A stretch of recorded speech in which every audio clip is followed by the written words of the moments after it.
Fala galera, tudo bem com vocês? Meu nome é Raquel, estou aqui para mais um vídeo do meu canal. Sejam muito bem-vindos. Nos 3 últimos vídeos eu contei um pouco do meu testemunho. Sou muito grata a Deus pelas experiências vividas com Ele, pelas experiências extraordinárias e sobrenaturais que eu vivi nele. Se você não assistiu nenhum vídeo, volta lá, corre lá e assista os 3 últimos vídeos. E seja abençoado. Não esqueça de compartilhar, curtir, comentar. Assim como este vídeo de hoje, curta, comente, se inscreva no canal. Não esqueça, compartilhe, me ajude a alcançar mais vidas. Eu entendi que eu nasci para um propósito. Eu entendi que o meu pai, o meu criador, ele me criou, ele me escreveu, me desenhou para algo. Não foi por acaso, não foi para nada, não foi por nada. Assim como você também. Você não nasceu neste mundo, não está em 2020 por acaso. Existe um plano para a sua vida. E hoje nós vamos falar sobre isto, um pouco sobre esse tema, a nossa identidade, que nos leva ao nosso propósito de vida. Então, vem comigo. Vamos lá. Você já parou para pensar por que você nasceu? Por que você está nesse mundo? Você já parou para pensar o que Deus pensou quando decidiu criar você? Ou você pensa que Deus só decidiu criar Adão e Eva?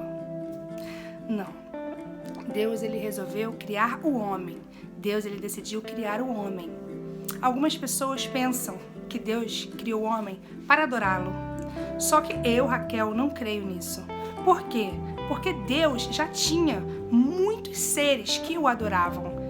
Ele não se sentia sozinho. Alguns falam para ter alguém, né, que ele se sentia sozinho. Não.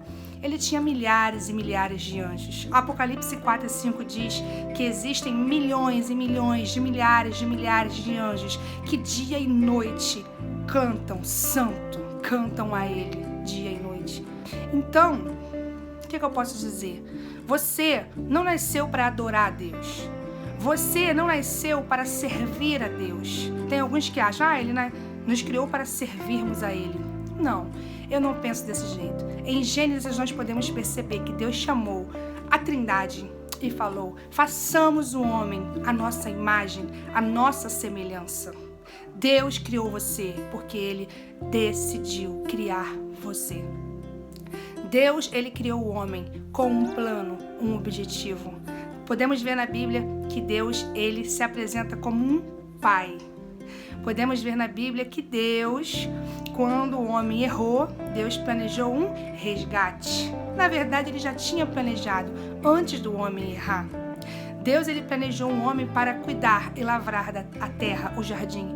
Deus pôs o homem no jardim. A Bíblia diz que antes de ter homem, não tinha ninguém para lavrar a terra, não tinha ninguém para guardar a terra. E Deus disse para o homem: manifeste, cuide do jardim, guarde o jardim e se estenda para toda a terra. Cuide para que toda a terra tenha esse cuidado, esse zelo. Então era para o homem espalhar o jardim em toda a terra. Então o propósito de Deus ao criar o homem é para que o homem governasse sobre a terra. Então nós podemos perceber que Deus, ele governa no céu e o homem, ele governa na terra. Ah, mas como assim? Não entendi. Nós podemos perceber em Romanos que por causa de Adão a morte reinou, mas por causa de Jesus muitos podem reinar em vida. E na Bíblia muito se diz sobre reino, muito se diz sobre reinar. Então a Bíblia também diz que nós fomos comprados, né? Fomos chamados para sermos sacerdotes e reis. O que rei faz? Rei governa, reis governam. Adão foi criado para governar sobre a terra, sobre os animais, sobre a natureza. Então, você nasceu para governar. Você nasceu com um propósito. Governar o quê? Governar sobre você mesmo, suas emoções, seus sentimentos. Governar sobre o império das trevas. A Bíblia diz que nós estamos assentados nas regiões celestiais com Cristo. A Bíblia diz que nós somos herdeiros com Cristo. Herdeiros de quê? Herdeiros de um reino que não é natural. É um reino que é o reino dos céus. Mateus 5, 6 e 7, lá tem a constituição desse reino. E nós podemos trazer esse reino para a terra. Porque quando os discípulos perguntaram para Jesus como orar, Jesus ensinou: Seja feita a tua vontade na terra como é no céu. Venha a nós o vosso reino. Seja feita a tua vontade. E também João, ele disse: a vós é chegado o reino de Deus. E Jesus também falou: a vós é chegado o reino de Deus. Então nós podemos viver o reino agora. Nós podemos reinar agora. Deus, ele não nos criou para nós sofrermos, passarmos por essa vida. Ele não perdeu o controle quando o homem pecou e agora a gente precisa sobreviver nessa vida, né, sofrendo, pagando preço. Até que um dia, quem sabe, Jesus não volte. Até um dia, quem sabe, ele resolva nos abençoar. Não. Deus, ele nos ama. Ele é um pai bom. A Bíblia diz que ele tem pensamentos de paz sobre nós. O pensamento dele não é de mal, o pensamento dele é de paz, para nos dar o futuro que nós desejamos. A Bíblia diz que nós precisamos apenas deleitar nele. Deleita-te no Senhor e ele concederá o desejo do seu coração. Deus, ele só quer um relacionamento. Ele nos criou para uma família. Ele se apresenta como um pai. Ele, lá na época de Levítico, né, do tabernáculo, das leis, ele se apresenta como um Deus que quer morar com o homem. Então ele manda o homem construir um tabernáculo. Ele chamou Moisés, mostrou um modelo a Moisés de um tabernáculo. Que modelo? O modelo que existe no céu. Então ele habitava naquele tabernáculo. E depois, mais pra frente, nós vamos ver que Deus habitava no templo, criou um templo para Deus, mas ele sempre dava pistas e ele disse: eu não habito em templo feito por mãos humanas. Mas ele queria dar o quê? Pistas do que realmente ele pensa. Depois de Cristo, quando o Espírito Santo desceu, Deus, o próprio Deus, veio habitar dentro de nós. Então ele fala sobre casa, ele fala sobre morada, ele fala sobre ser um com ele fala sobre reino, ele fala sobre relacionamento, ele fala sobre família. Jesus nos comprou toda raça, toda tribos e nações para sermos família. Deus chamou Abraão e disse o quê? Todas as famílias da terra serão benditas por sua causa. Deus, ele nos tem como uma família. Como que ele apresenta a igreja? Noiva de Cristo.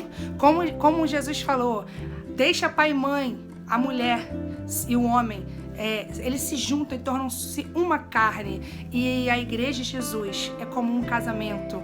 Então o casamento, por exemplo, nós podemos perceber um mistério aí, não no casamento, mas em Cristo e a igreja.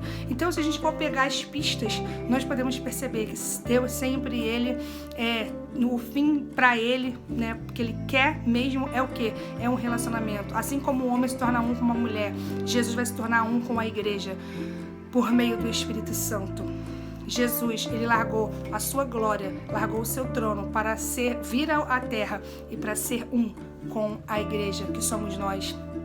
Então, qual é o nosso propósito de vida? Primeiro, eu creio que é ser um com ele. E segundo, a partir de eu ser um com ele, eu fazer, eu trabalhar, eu ter obras, sim. Mas de tudo a partir do que eu sou nele. Então, qual é o meu chamado? Qual é o seu chamado? Primeiro, antes de você descobrir o seu chamado, você precisa exercer o seu primeiro chamado, que é ser um com ele. E a partir disso, ele vai te revelar qual é o seu propósito de vida, qual é o seu chamado. Eu não vou te dizer qual é o seu propósito, qual é o seu chamado. Agora, tem pistas que podem nos levar. Por exemplo, dons e habilidades que já estão em você para cumprir esse chamado, já nasceram em você. É algo que você gosta de fazer, é algo que você ama fazer, é algo que é natural para você fazer. A vaca, por exemplo, ela dá leite, é natural, é a natureza dela. Por que ela dá leite? Ela nasceu para dar leite, ela nasceu para fornecer o leite, entre outros, mas o leite é natural. Então, assim como os peixes sabem nadar e é natural para eles, as aves sabem voar e é natural para elas, a árvore dar frutos e é natural para elas, você também.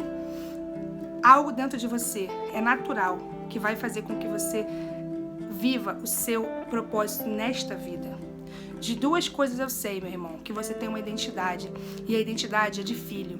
Jesus, quando ele foi ser batizado, ele não tinha feito nada ainda, e o pai olhou para ele e falou: esse é meu filho amado, em quem tenho prazer.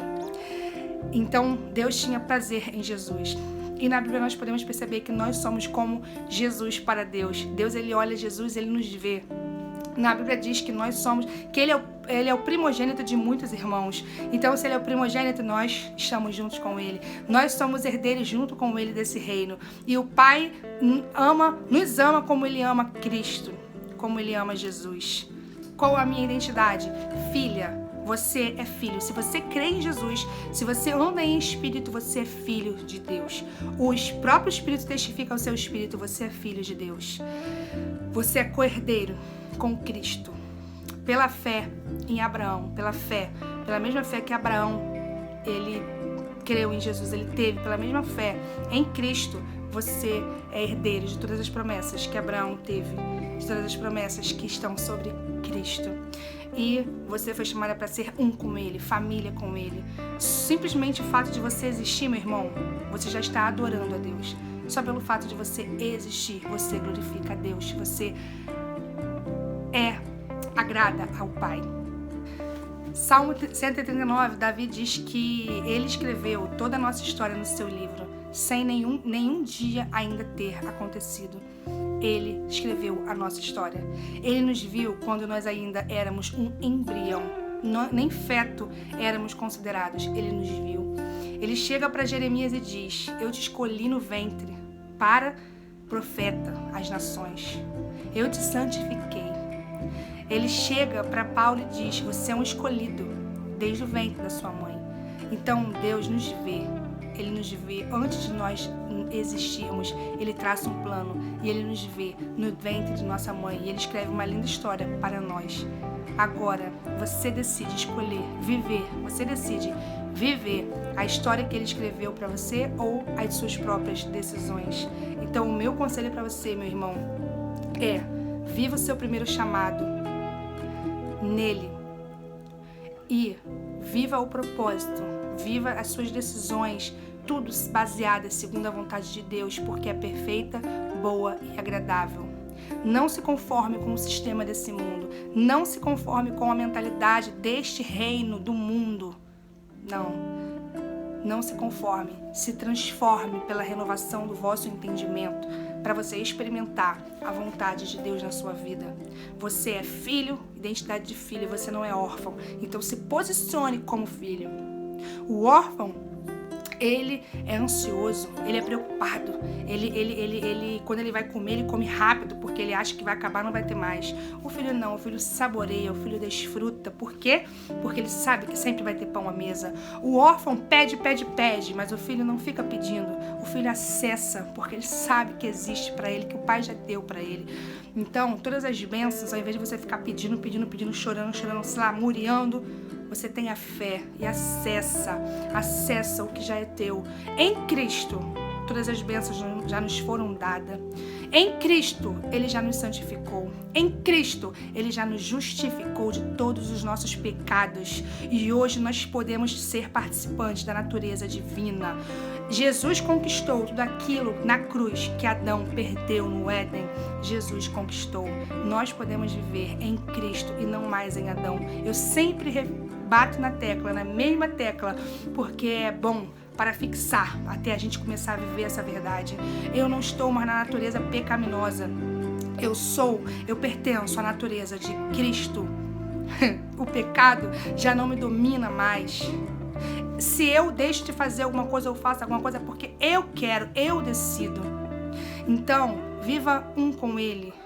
E a partir desse relacionamento, se posicione na sua vida. Ande segundo este relacionamento. Você vai viver a história que Ele escreveu para você. Uma história linda, uma história incrível, a história maravilhosa.